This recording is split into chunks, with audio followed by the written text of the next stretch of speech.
I prithee, pretty youth, let me be better acquainted with thee. They say you are a melancholy fellow. I am, so. I do love it better than laughing. Those that are in the extremity of either are abominable fellows, and betray themselves to every modern censure worse than drunkards. Why, 'tis good to be sad and say nothing. Why then, 'tis good to be a post. I have neither the scholar's melancholy, which is emulation, nor the musician's, which is fantastic, nor the courtier's, which is proud, nor the soldier's, which is ambitious, nor the lawyer's, which is politic, nor the lady's, which is nice, nor the lover's, which is all these, but it is a melancholy all of mine own. It is compounded of many simples, it is extracted from many objects, and indeed, the sundry contemplation of my travels, which in my often rumination leaves me in a most humorous sadness. A traveller. By my faith, you have great reason to be sad. I fear you have sold your own lands to see other ends, and then to have seen much but have nothing is to have rich eyes and poor hands. Yes, I have gained my experience. And your experience makes you sad. I'd rather have a fool to make me merry than experience to make me sad, and to travel for it too. Good day and happiness, dear Rosalind. God bless you. And you talk in blank verse. Farewell, Monsieur Traveller. Look, you lisp and wear strange suits. Disable all the benefits of your own country, be out of love with your nativity, and almost chide God for making you that countenance you are. Or I will scarce think you swam in a gondola. Why? How now, Orlando?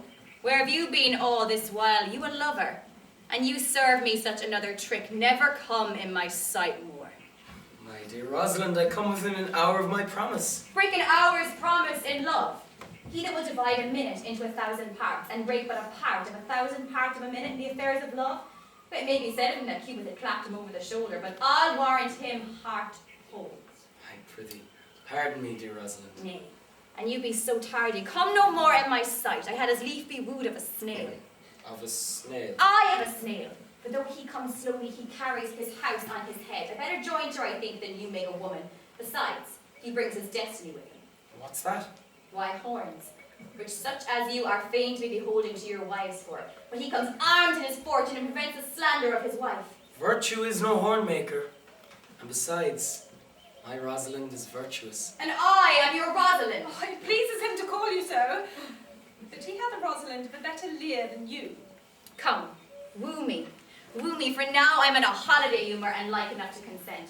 What would you say to me now, and I were your very, very Rosalind? I would kiss before I spoke. Nay, you had better speak first. And when you were gravelled for lack of matter, you might have occasion to kiss. Very good orators, when they are out, they will spit, and for lovers lacking, God warrant us, matter, the cleanliness shifteth to kiss. How if the kiss be denied? Then she puts you to entreaty, and there begins new matter. Who could be put out in before his beloved mistress? Marry, that should I, if I were your mistress, or I should think my honesty ranker than my wit. What, of my suit? Not out of your apparel, and yet out of your suit. Am not I your Rosalind? Pleases me to say so, for I be talking of her. Well, in her person I say, I will not have you. Then in mine own person I die. No, faith, die by attorney. The poor world is almost 6,000 years old, and in all this time there's not any man died in his own person, being licit in a love cause. Men have died from time to time, and worms have eaten them, but not for love. I would not have my Rosalind in this right mind, for I protest her frown might kill me. By this hand, it will not kill a fly. But come, now I will be your Rosalind in a more coming-on disposition, and ask me what you will, I will grant it. Then love me, Rosalind. Yes, faith will I, Fridays and Saturdays and all. And what sayest thou? Are you not good?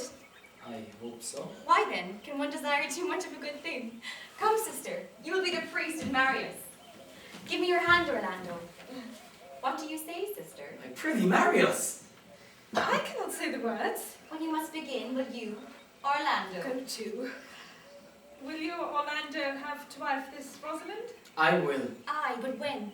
Why, as soon as she can marry us. Then you must say, I take thee Rosalind for wife. I take thee Rosalind for wife. I might ask you for your commission, but I do take thee Orlando for my husband. There's a girl goes before the priest, and certainly a woman's thought runs before her actions. And so do all thoughts, for they are winged. Now tell me, how long would you have her after you've possessed her? Forever and a day. No, Orlando, say a day without the ever. Men are April when they woo, December when they wed. Maids are May when they are maids. The sky changes when they are wives. I will be more jealous of thee than a Barbary cock pigeon over his head, more clamorous than a parrot against rain, more newfangled than an ape, more giddy in my desires than a monkey. I will weep for nothing, like Diana in the fountain, and that when thou art inclined to be merry. I will laugh like a hyena, and that when thou art inclined to sleep. But will my Rosalind do so? By my life, she will do as I do. Oh, but she is wise. Or else she could not have the wit to do this. The wiser, the waywarder. Make the doors upon a woman's wit, 'twill out at the casement. Shut that, 'twill out at the keyhole. Stop that, 'twill fly out the smoke, out at the chimney. A man with a wife with such wit might say, wit with or wilt. Nay, you might keep that check for till you meet your wife's wit going to your neighbour's bed. And what could wit have to excuse that? Marry, to say she came to seek you there. You may never take her without her answer unless you take her without her tongue. Oh, that woman that cannot make her fall to her husband's occasion, let her never nurse her child herself, for she would breed it like a fool. For 2 hours this day, Rosalind, I will leave thee. Alas, dear love, I cannot lack thee 2 hours. I must attend the Duke at dinner. I will be with thee again at 2 o'clock. Aye. Go your ways. Go your ways. I knew what you would prove. My friends told me as much, and I thought no less. That flattering tongue of yours won me.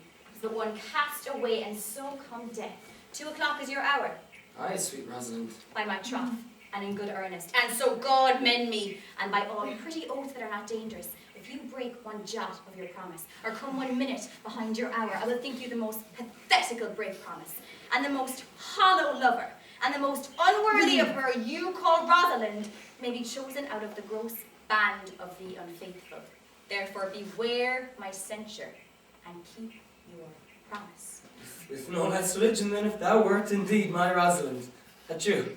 Well, time is the old justice that examines all such offenders, and let time try.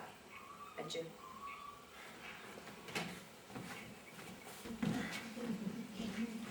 You have simply misused our sex in your love prate. You must have your doublet and hose plucked over your head, and show the world what the bird hath done to her own nest. Oh, cause, my pretty little cause. That thou mightst know how many fathom deep I am in love, that it cannot be sounded. My affection hath an unknown bottom, like the Bay of Portugal. Or rather bottomless, that as fast as you pour affection in it, it runs out. No, that same wicked bastard of Venus that was begot of thought, conceived of spleen, and born of madness. That blind, rascally boy that abuses everyone's eyes because his own are out. Let him be judge how deep I am in love. I tell thee, Aliena, I cannot be out of the sight of Orlando. I'll go find a shadow and sigh till he come. And I'll sleep.